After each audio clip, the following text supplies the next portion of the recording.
Hello প্রিয় ভাই এবং বোনেরা, তোমাদের সবাইকে আমাদের ইউটিউব চ্যানেল এমএনএস স্টাডিতে স্বাগত জানাই।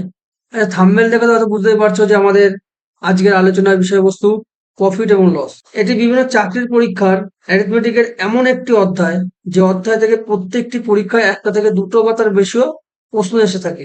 তা আজকে আমরা এই প্রফিট এন্ড লসের পুরো বেসিক নলেজ থেকে একদম শুরু থেকে আমরা শুরু করব।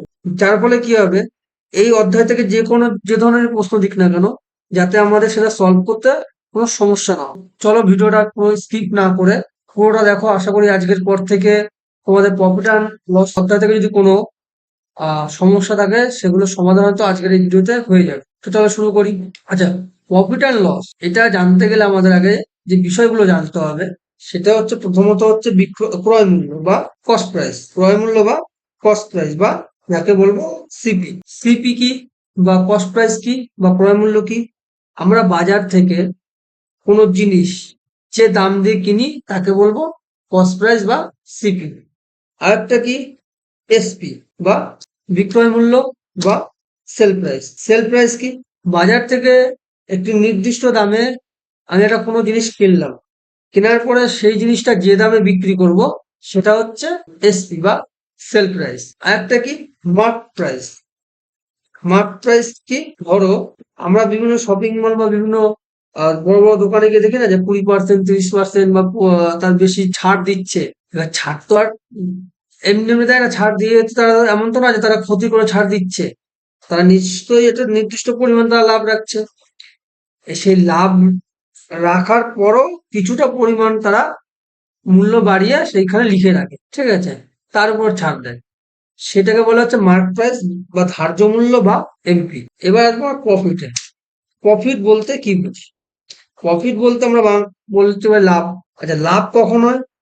ধরো কোনো একটা জিনিস তুমি 100 টাকায় কিনলে। কোনো একটা জিনিস তুমি 100 টাকায় কিনলে। এবার সেটাকে তুমি বেচলে ক টাকায়? 120 টাকায়। তার মানে কি? এখানে আমরা বুঝতে পারছি লাভ হচ্ছে। 100 টাকায় কিনে 120 টাকায় বেচলাম, মানে আমার কাছে 20 টাকা এক্সট্রা থেকে চলে আসছে আমার কাছে। তাহলে আমরা এক কথা বলতে পারি যে যখন ক্রয় মূল্যের থেকে বিক্রয় মূল্যের পরিমাণ বেশি, তখন আমাদের লাভ হয়। বা আরো বলতে পারি যে সেল প্রাইস বা বিক্রয় মূল্য থেকে ক্রয় মূল্য বাদ দিলে যেটা থাকে সেটা হচ্ছে প্রফিট। আর লস, লস কি? ধরো কোনো একটা জিনিস, এই যে আমি বললাম যে 100 টাকায় কিনেছো, কিনে সেটা 80 টাকায়, এবার 80 টাকায় বিক্রি করলে। এবার কিন্তু আর 120 টাকায় বেচলে না, এবার বেচলে ক টাকায়? 80 টাকায়। সেক্ষেত্রে তোমার কি হচ্ছে? 20 টাকা লস হচ্ছে বা ক্ষতি হচ্ছে।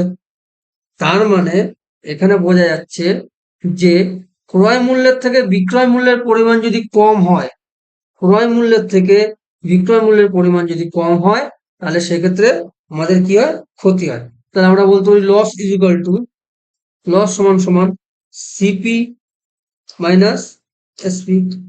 এবার আসে লাভের হার বা প্রফিট পার্সেন্টেজ। প্রফিট পার্সেন্টেজ, লাভের হার কি? সাধারণত কোনো সাধারণত না, লাভ বা ক্ষতির হার সবসময়, হার যদি জিজ্ঞেস করে সেটা সবসময় 100 টাকার উপর বেরোয়। মানে ধরো তুমি 100 টাকায় কিনে 120 টাকায় বিক্রি করলে, সেখানে তোমার 20 টাকা লাভ হচ্ছে ঠিকই, আবার 20%ও কিন্তু লাভ হচ্ছে, কারণ 100 টাকায় 20 টাকা লাভ হয়েছে।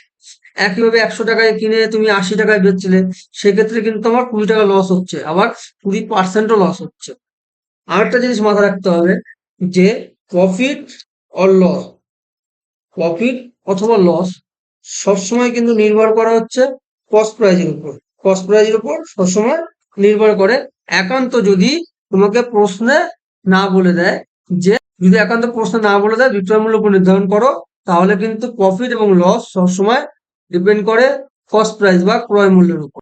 ব্যাস, এইটুকু ধারণা জানলে আর কি ধরনের অঙ্ক আসবে তা আমরা বুঝতে পারলে আমাদের প্রফিট এবং লস বা লাভ করতে থেকে আমাদের কোনো রকম কোনো সমস্যা থাকবে না।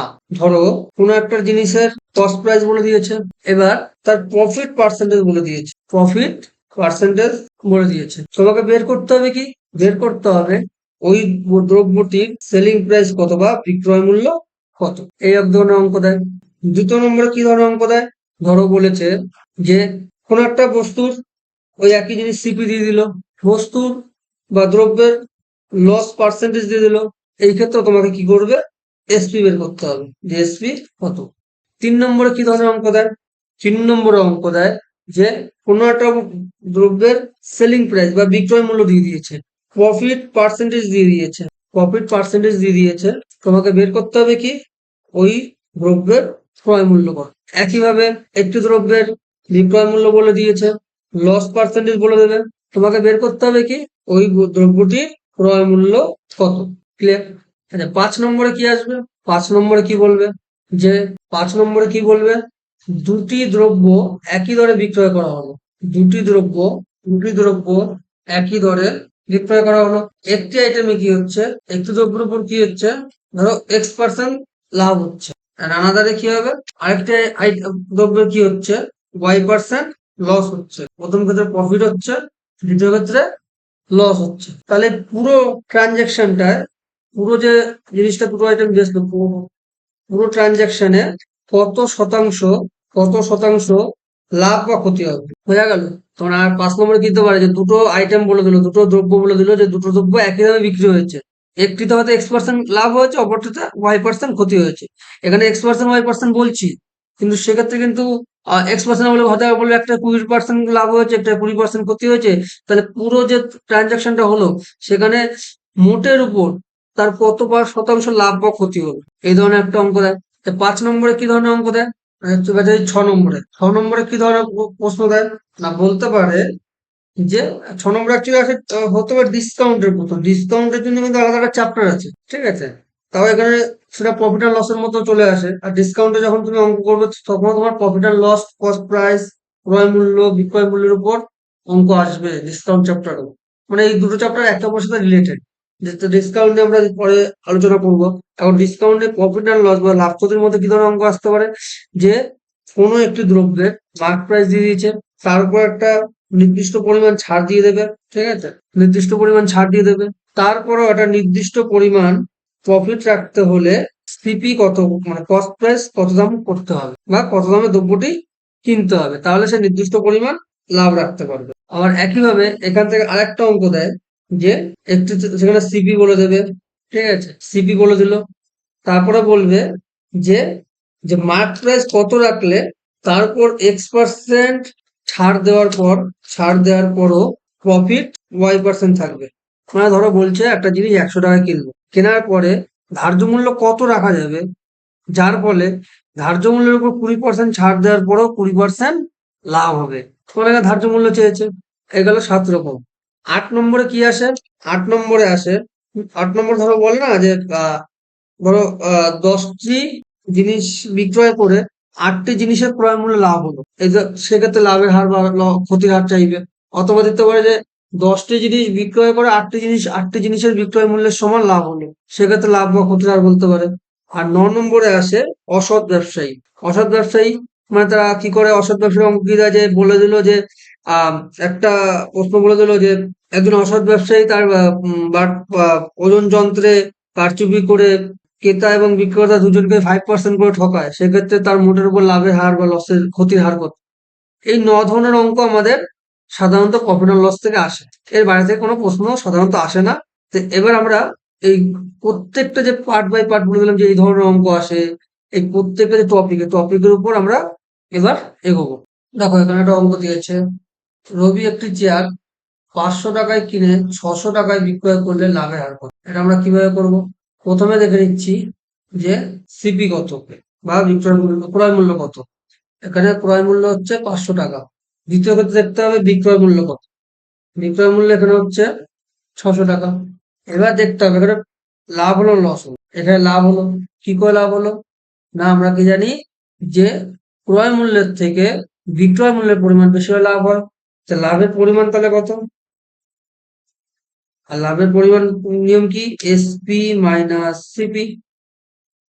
তাহলে SP minus CP equal to কত হচ্ছে, এখানে 600 মাইনাস 500 ইকুয়াল টু বা সমান সমান 100 টাকা। তা লাভের পরিমাণ কত হলো, 100 টাকা। আমার কাছে চেয়েছে কি লাভের হার। কিভাবে করবো দেখো, লাভের হার, আচ্ছা হার সবসময় কিসের ব্যাপারে বললাম, যে 100 টাকার উপর সবসময় হার বেরোয়, লাভ হোক ক্ষতি হোক যার যে হার বলবে তার হার সবসময়, শতকরা হার সবসময় 100 টাকার উপর বেরোয়। এবার এখানে আর আরটা বলেছিলাম যে লাভ বা ক্ষতির পরিমাণ একান্ত অঙ্কে বলে না দিলে সবসময় কি হয়, ক্রয় মূল্যের উপর বেরোয়। সবসময় সিপির উপর বা কস্ট প্রাইস বা ক্রয় মূল্যের উপর লাভের পরিমাণ কিন্তু সবসময় বের করতে হয়। তাহলে এক্ষেত্রে কি হচ্ছে, আমার ক্রয় মূল্য কত, 500 টাকা। এই 500 টাকায় আমি লাভ করছি কত, 100 টাকা। বোঝা গেল? যখন আমার ক্রয় মূল্য 500 টাকা, তখন আমি লাভ করছি 100 টাকা।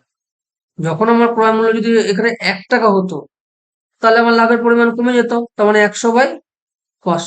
আবার যদি আমার ক্রয় মূল্যের পরিমাণ 100 টাকা হতো, তাহলে সেই ক্ষেত্রে আমার লাভের পরিমাণটা একটু বেড়ে যেত।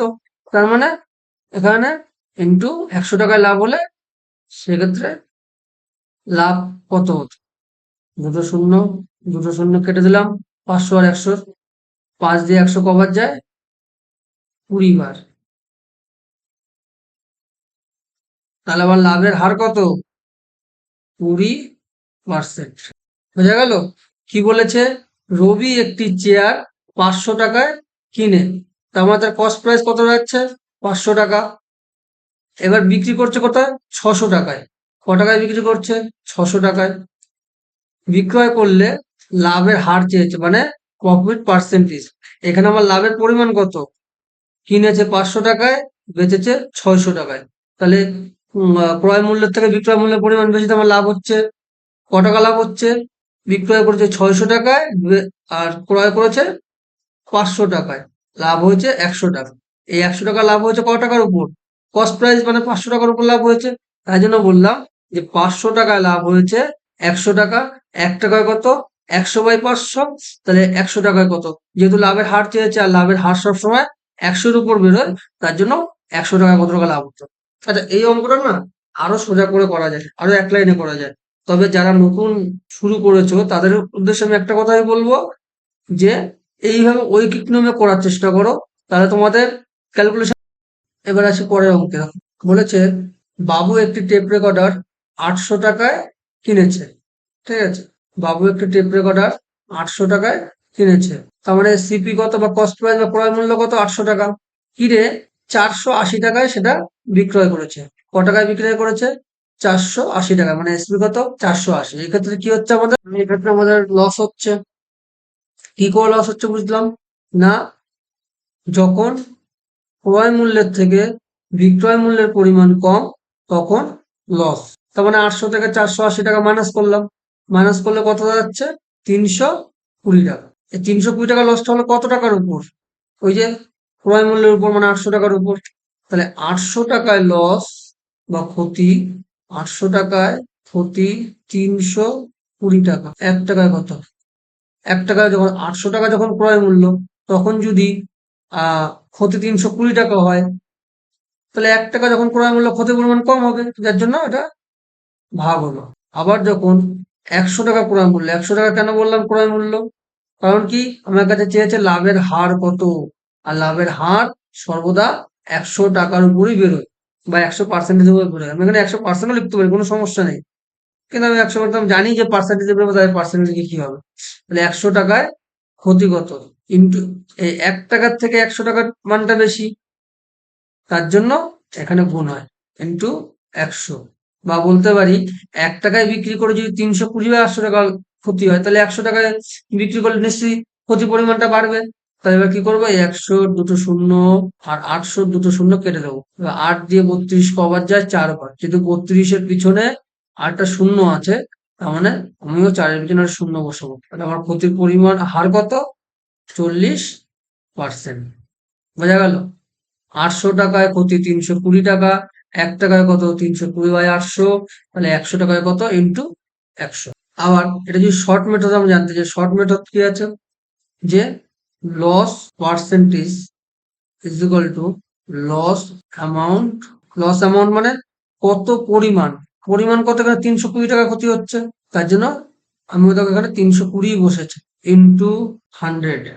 100 কেন, ওই শতকরা হার বা শুধু হার চেয়েছে, হার হার সবসময় 100-র উপর বেরোয়, তাই জন্য 100 আসলো, বাই সিপি বা ক্রয় মূল্য। সিপি কেন বলেছি, একান্ত যদি প্রশ্নে না বলে দেয়, তাহলে লাভ বা ক্ষতি সবসময় ক্রয় মূল্য উপর ডিপেন্ড করে। আমি দেখো এখানে সিপি বাবদ 800 টাকায় বসিয়েছে। তুমি এটাকে ক্যালকুলেশন করো, লস পার্সেন্টেজ চেয়েছে। আচ্ছা, লস অ্যামাউন্ট কত? 320 টাকা। পার্সেন্টেজ জন্য এটা 100 চাইছে, যেহেতু হার চেয়েছে তাই 100% বা 100 আনলাম। বাই সিপি কত? 800। শূন্য শূন্য কাটলাম, 100 শূন্য 800 শূন্য। 8 দিয়ে 32 কবার যায় 4 বার, যেহেতু 32-এর পিছনে একটা শূন্য আছে তাই আমিও 40 আনলাম। তাহলে লস কত? 40% লসের হার বা ক্ষতির হার। বোঝা গেছে? তাহলে আপাতত আমরা আমাদের ভিডিও এখানেই শেষ করছি।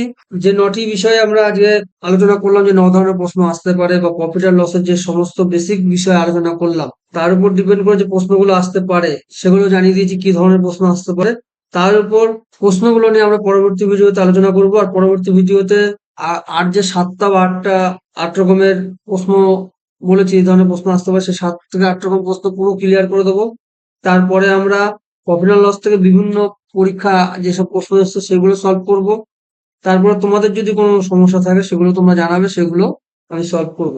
আশা করি আমার ভিডিও ভালো লাগলো। আর যদি ভালো লেগে থাকে তাহলে সাবস্ক্রাইব করো, কমেন্টস করো, লাইক করো এবং শেয়ার করো, বন্ধুদের মধ্যে শেয়ার করে দিও। আর জানিও যে আমার ভিডিও কেমন লাগে। আপাতত টাটা, বাই বাই।